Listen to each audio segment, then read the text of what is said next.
श्री गुरु चरित्र अध्याय 18। अमरापुर महिमा ब्राह्मण दैत्य हरण। ओम श्री गणेशाय नमः। ओम श्री सरस्वती नमः। ओम श्री गुरुवे नमः। श्रीपाद वल्लभ श्री नरसिंह सरस्वती दत्तात्रेय सद्गुरुभ्यो नमः। सिद्ध मुनि ने श्री नरसिंह सरस्वती का अपना आख्यान जारी रखा। श्री गुरु तब दक्षिण भारत गए। अष्ट तीर्थ जहाँ 8 नदियों का जल मिलता है की यात्रा करने के पश्चात वह उस तीर्थ की ओर चल पड़े जहाँ पवित्र कृष्ण व अन्य 5 नदियों का संगम है। तत्पश्चात वह पश्चिम तट पर पहुंचे तथा वहां कुछ समय रहे।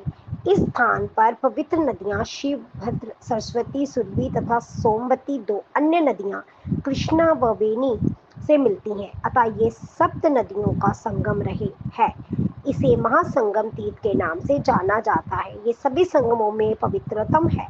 ये कुरुवापुर नगर में स्थित है जहाँ एक गुलर का वृक्ष है जिसे कल्प वृक्ष कहा जाता है। जहाँ के प्रभु अमरेश्वर काशी के भगवान विश्वनाथ के समान महान है। जहाँ पर 64 जोगनियां रहती हैं। इनकी पूजा करके मनुष्य देवताओं के समान हो जाते हैं।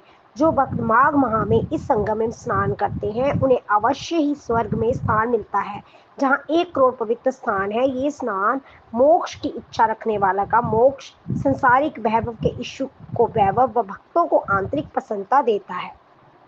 श्री गुरु ने अपना स्थान गुलर के वृक्ष की छाया में बनाया था।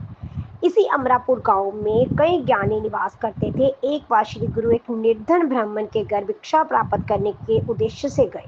घर में चावल नहीं थे अतः गृहिणी ने उन्हें सब्जी भिक्षा में दी।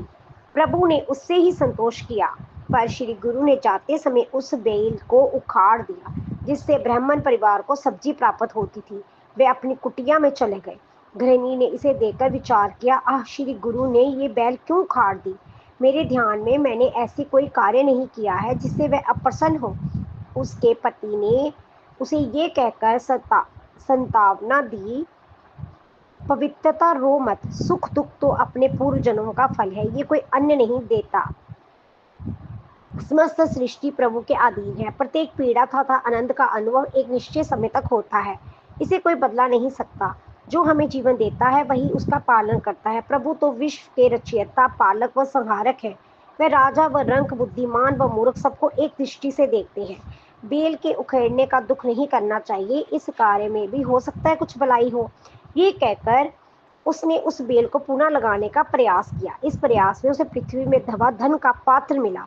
उसी क्षण वह अपनी पत्नी के साथ श्री गुरु की कुटिया पर गया व समस्त कथा उन्हें कही।